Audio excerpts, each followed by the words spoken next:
Okay, friend, real talk for a second. Has this ever happened to you? You open a text or a Slack message to that one person on your team. You type something out, you delete it. You type it again, you delete it again. And 20 minutes later, you said absolutely nothing and you just close your laptop and walk away instead. hmm Me too. Because here's what's actually going on when we do that. Someone on your team is just not working out the way you need it to. Maybe they're missing deadlines, they're dropping balls left and right. Maybe they're actually really great at the job, but they're creating this tension with people around them. Maybe they get defensive every single time you give them feedback. Or maybe they just need hand holding more than you ever expected. Or maybe, this one's really common, they're just plain exhausting and you're exhausted from managing them. And so you're sitting there thinking, do I need to have a conversation? Do I need to coach them through this?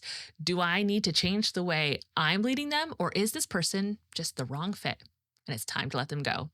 And friend, if you are a coach or a consultant or an educator, an agency owner, a dentist, a lawyer, a contractor, any other kind of expert who has built a six-figure plus business, I promise you, you did not start this business because you were dying to manage people. You got really good at your thing. You built something people wanted. You hired somebody because you literally could not do it alone anymore. And then you probably hired another person and another. And somewhere in there, without really signing up for it, you went from being an expert running a business to being a leader responsible for a team. And nobody ever hands you a manual for that part. So that's what today is about. I want to walk you through what to actually do when someone on your team isn't working, because I don't want you making this decision out of frustration at 11 o'clock at night. I want you to be able to lead the situation well enough that at the end of it, you can confidently say one of two things. Either, okay, this person actually needs better leadership from me, or I've given the person the clarity, the coaching, the feedback, the real opportunity to succeed, and this genuinely isn't a good fit, or it's a performance issue. Those are two very different conclusions, friend, and we get ourselves in trouble when we jump straight to the second one without doing the work to actually find out which one is true. So let's figure that out today, okay? Here's where I want to start, because when something isn't working with someone on our team, our brains are so good at slapping a label on it. She's difficult. He's lazy. She's too sensitive, not a team player, not leadership material, not a culture fit. And listen, I get why we do this, because labels are efficient. They help our brain make sense of something that's frustrating us in the moment. But here's the problem with a label. It doesn't give you anything to actually lead. A label is a dead end. I mean, imagine if someone came to you and started with a label and they said, it's not working out for you here because you are lazy. First of all, a character accusation, also known as a label, isn't a great way to go into a chat. Has it ever worked out for you? For anyone? I don't think so. But also, that kind of label feels like a verdict, like a judgment. And there's nothing that you can do in that moment but attempt to defend yourself. So instead of thinking or saying, she's unreliable, I want you to ask yourself, what exactly is she doing that makes me experience her as unreliable? Is she missing deadlines? Is she forgetting things that you've already talked about? Is she consistently waiting until the very last second to tell you there's a problem? Those are all just examples of things that you can actually do something about and things she can actually do something about. And there's a leadership shift underneath all of it. You don't lead character qualities, friend, okay? You don't lead laziness or defensiveness or rudeness. You lead observable behaviors, expectations, performance, relationships. Now, does character matter? Yeah, of course it does. But before you decide someone's character is the problem, you've got to get really, really clear on what you're actually asking them to do in the first place. So, what is the observable behavior that's frustrating you? Could you write it down? Could anyone in your workplace observe it and say the same thing?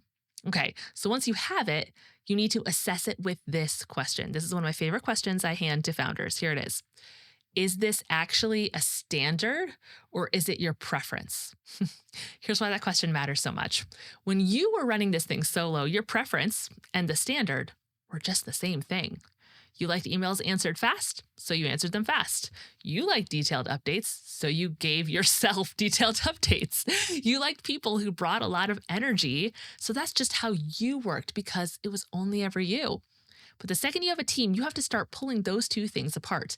This is how I like it done. It's not the same as this is what everyone on this team is expected to do. They're not even close. So say you're a dentist and you've got a front office person who doesn't talk to patients quite the way you naturally would. Okay, before you decide that she's just bad with people, what's the actual standard here? Maybe the real standard is patients get greeted promptly, questions get answered respectfully, concerns get handled with care and compassion, communication stays professional. Those are standards. But maybe what you actually want is for everyone to be bubbly and chatty at the front desk. Friend, that's a preference. And you cannot fairly hold someone accountable to a preference they were never told that they had to meet. Same thing if you're a contractor, okay? Maybe you'd love your project managers to send you a detailed update every single afternoon. But if you never actually said that out loud as the standard, you don't get to be mad that nobody magically read your mind. And this is one of the biggest shifts in going from expert to leader. You have to get what's in your head out of your head and into your team. Because if the expectation only lives in your brain, friend, it isn't an expectation. It's just an assumption. And assumptions are just about the worst management tool that there is. So before you have this specific conversation with that person, ask yourself these things. What is the observable behavior I wish did not exist? What exactly is the standard when it comes to this behavior? And have I actually clearly communicated it out loud, not just like in my own head? Okay, so let's say you've actually established that this is a real problem. You've gone through that. This is a problem. It's not just that they do things differently than you. There's an actual expectation, clearly communicated. They're not meeting it. Now what? My next question is always, do you know why? And I don't mean, have you figured out what's wrong with them? I mean, have you asked them? This is where curiosity comes in. And I like to think about it like a sphere. There's always a sphere between us and the other person. And it's impossible to see all sides of the sphere at the same time, right? You can only see your side of it. They can only see their side of it. So maybe from where you're standing, this person looks defensive. But from where they're standing, maybe they genuinely don't even understand what you're asking for. Maybe they thought they'd already told you something. Maybe they don't have a skill yet and they're embarrassed to say so. Maybe they're drowning and haven't told you. Maybe something in your process is actually creating the problem.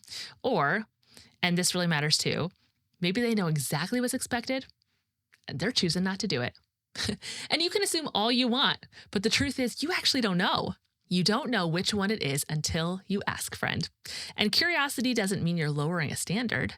You could be genuinely curious about why something happened without excusing that it happened. So instead of walking in with, why do you keep doing this?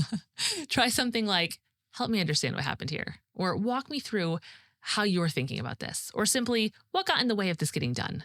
And then listen. Not the kind of listening where you're just waiting for your turn to respond because you think you already know. That's me preaching to myself. Actually listen. I like to think of curiosity as asking a question and assuming you don't know the answer. If you assume you don't know the answer, then the ask is genuine. So before you can address anything, your job is to get correct information. So now that we have named the observable behavior, we've evaluated if you're applying a standard or a preference, and sought more information with good, curious questions, we move into the next step. And here's where I think just a lot of founders get stuck. They know something's wrong. They've known for weeks, sometimes months, but they haven't said a word. Because why? Because they're busy? Because they don't want to make it weird? Because the person is really nice and they don't want to feel bad or make them feel bad? Because they're scared of what the employee is going to do in response, because they're worried about losing that employee, because they keep telling themselves, I'll just give it a little more time and we'll see if it gets better on their own, right? Those are all things you have probably thought that I have thought in the past, but friend, it won't get better on its own, not without a conversation. And I know that because I have absolutely done this myself. I have sat on a conversation hoping that if I just give it enough time, that this person would somehow figure out what I was seeing without me ever having to say it to them. Or maybe their situation would change and they'd have to move on before I ever had to say something. That would be so lucky. That never happened.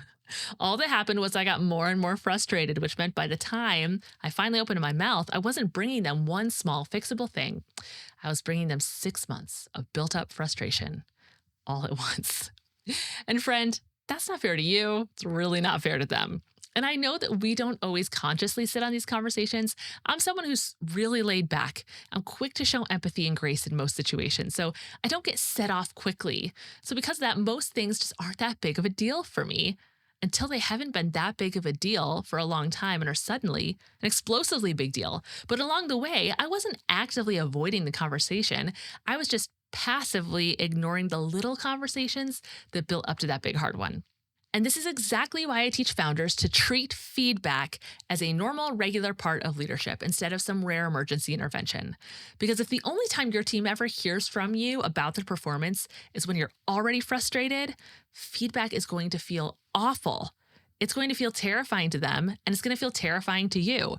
But if you're already in the habit of talking regularly about what's working, what's not, what they need, what you need, where they're growing, that a hard conversation stops being this huge dreaded event. It's just another conversation.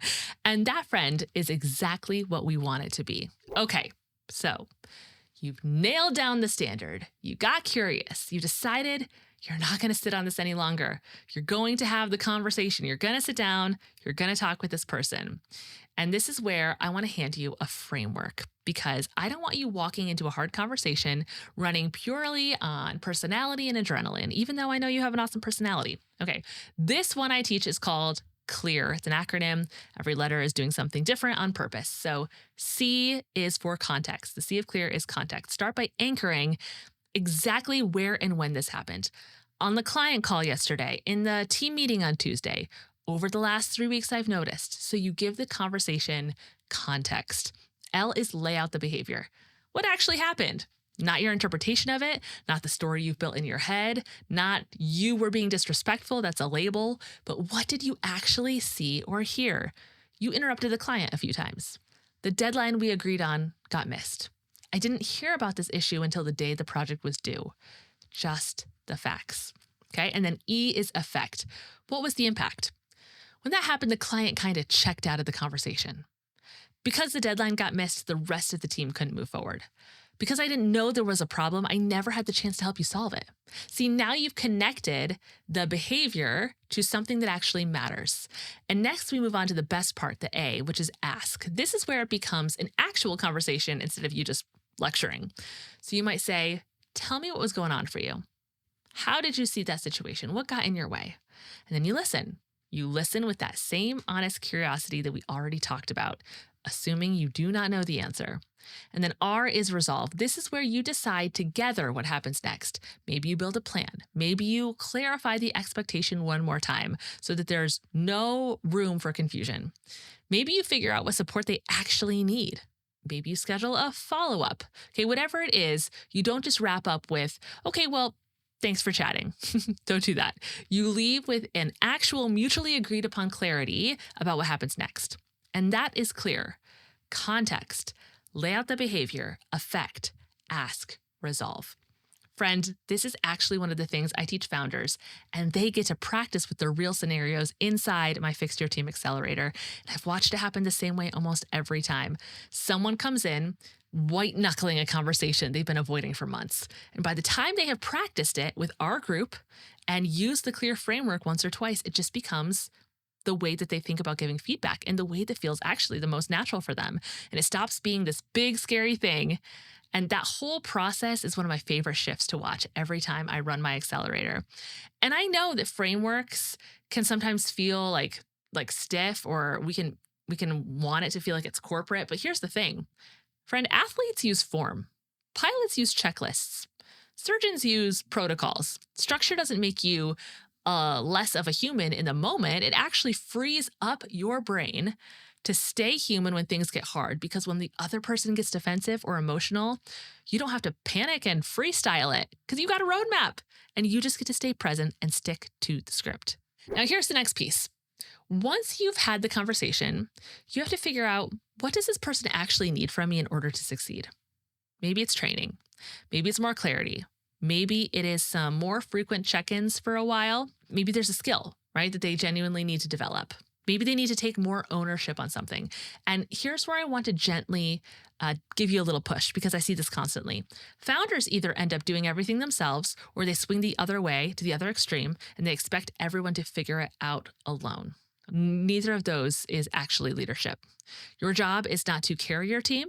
Your job is to empower your team. And there's a real difference. And you can absolutely give someone the support they need without taking over the responsibility of doing the work for them. And this is an especially sneaky trap for founders because you're really good at the thing. You're the expert.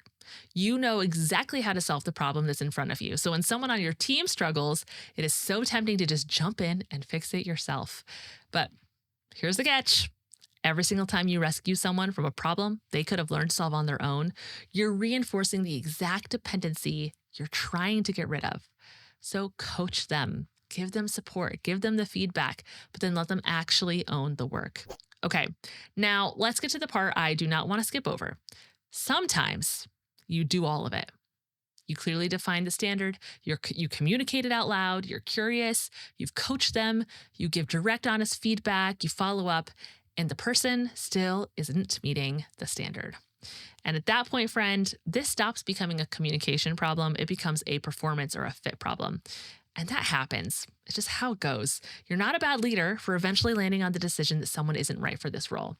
But I want you to earn that decision before you make it. Don't make it because you're exhausted. Don't make it because they're just different from you, okay? Don't make it because you wish they were more like your favorite team member.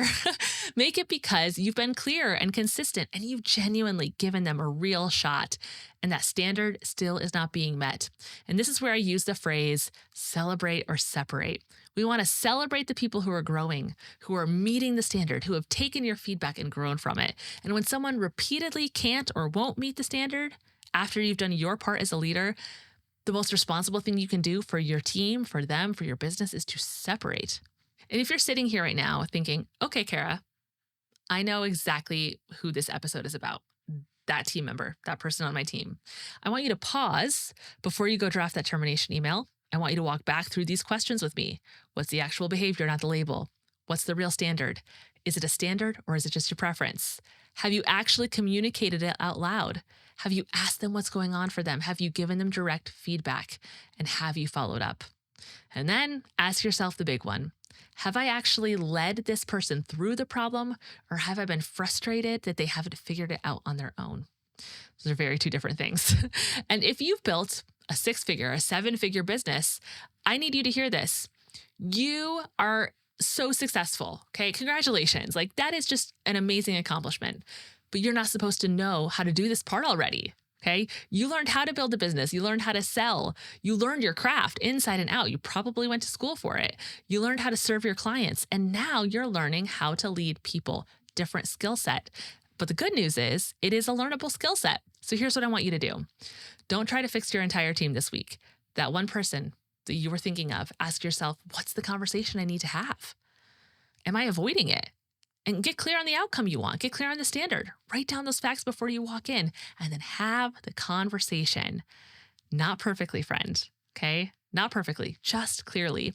And if you're thinking, Kara, but what do I actually say? I've got you, okay? I built the Better Conversations Founder Toolkit for exactly this, for founders trying to figure out the people side of scaling. Inside it, I walk you through the 7 conversations every founder needs to learn to have with their team, because these aren't conversations you have once and you check off a list. They're the conversations that leadership is actually made of. It's a free resource. So go get it. It's at heykaralist.com/toolkit. And if you're realizing this isn't just one conversation, that your whole team needs clear expectations, real accountability, that they need feedback and leadership systems, that's exactly the work we do inside my Fix Your Team Accelerator. It is a 10-week experience where we work through the people side of your business together so that you can stop being the bottleneck, you can get back to the work only you can do. So whether it is the free toolkit or the accelerator, or maybe it's even one of my VIP days, the goal is the same, friend. I want you to stop carrying the people side of your business by yourself. You built this thing to create something bigger than just you. And at some point, scaling the business means scaling your ability to lead the people inside of it. That's the work in front of you. And friend, you can do it. You don't need to turn into some polished corporate executive. You just need to get a little better at having the conversations that this kind of leadership actually requires. So go have the conversation, get curious, say the thing, and then take the next step. Okay, I'm over here cheering you on, believing you can do it, believing that learning to lead your people well might just be the thing that finally gets your business to grow without needing more and more of you every single time. So reach out, connect. I'd love to learn about your business and how I can serve you. Friend, you're doing it, cheering you on. I'll talk to you next time. Bye.